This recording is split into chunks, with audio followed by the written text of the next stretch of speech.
इस बार के लोकसभा चुनाव के परिणाम के बाद से भाजपा कमजोर दिख रही है। पहले तो अकेले के दम पर बहुमत नहीं मिला, फिर नीतीश कुमार और चंद्रबाबू नायडू के साथ मिलकर सरकार बनाना और उसके बाद से उन दोनों बड़े नेताओं के दबाव में काम करना और विपक्ष का मजबूत होना, ये सब कारण कम थे क्या पीएम मोदी के लिए कि अब भाजपा के नेता ही उनके पीछे पड़ गए हैं। हम जिस नेता की बात कर रहे हैं वो कोई आम साधारण नेता नहीं, बल्कि काफी ज्यादा प्रभावशाली और वरिष्ठ नेता है, और वो हैं सुब्रमण्यम स्वामी।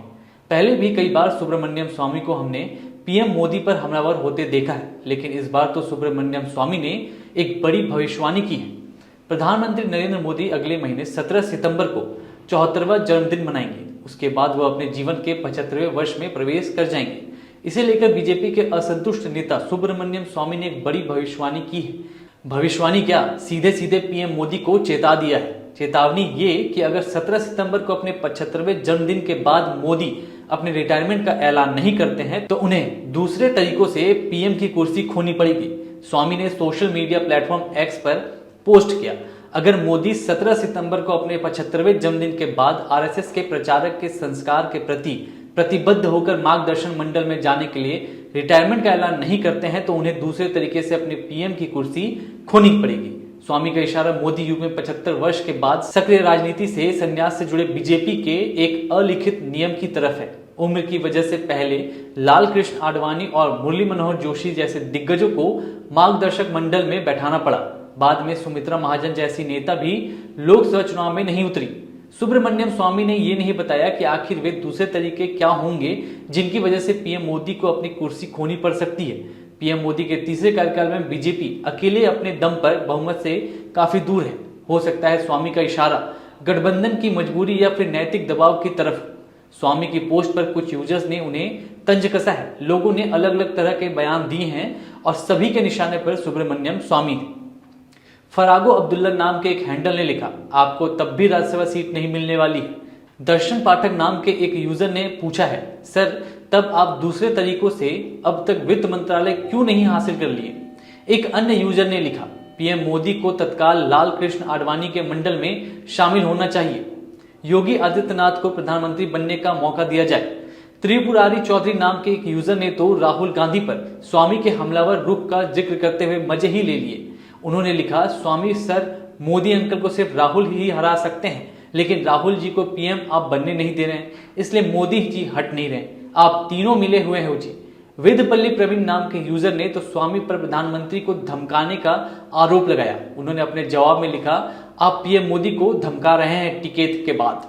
If this is read with Article 37 of the Constitution, which comes under Part 4, application of principles contained in this part, the provisions contained in this part shall not be enforceable by any court, but the principles therein laid down are nevertheless fundamental in the governance of the country, and it shall be the duty of the state to apply these principles in making laws. So it's a direction. As an individual, I cannot go to court and say my fundamental right has been affected because you are allowing slaughter of cows. But as a government, you are directed to bring in laws in conformity with this article of the Constitution. And there are two judgments of the Supreme Court which clearly say directive principles have been regarded as the soul of the Constitution. And as India is a welfare state, they provide for guidance to interpretation of fundamental rights of citizens as also statutory rights. This is All India AIR 2015 SC 839. There's another judgment which says directive principles of the state policy lay down fundamental principles for governance of the country. And our government has been constantly talking about governance. So governance of the country, and through these principles, the state is directed to secure the control of material resources. So this is the obligation which the government ought to discharge. But since I have seen there's been a delay, I thought I will help the government by bringing in a private member's bill, which I am thankful to this House for allowing me to move. I would also like to say this matter was debated in great detail and length in the Constituent Assembly. And there were pros and cons, but it is very significant that the Muslim members, the prominent Muslim members like Mr. Lari, all said we have no objection to a ban on cow slaughter. But the Hindus should make their mind clear, because they talk with two different voices. So let us have a clear statement of what you want. And then Ambedkar was asked to draft the compromise bill, and he then moved the amendment, and that amendment was adopted on the very last day of the Constituent Assembly meeting, which is 24th of November 1949. The cow eating was not prevalent during the Mughal period. In fact, the last Mughal empire, or the last empire that we created, was in 1857, when Bahadur Shah declared, the first thing he declared was a ban on cow slaughter. There are anecdotal information that Babur had told his son Humayun, one thing don't disturb the people on, don't allow the slaughter of cows. It's a sentimental issue which you have got to keep in mind. It is the British who made this cow cutting as a part of our regular fashionable cuisine, and that's how it became prevalent in our country.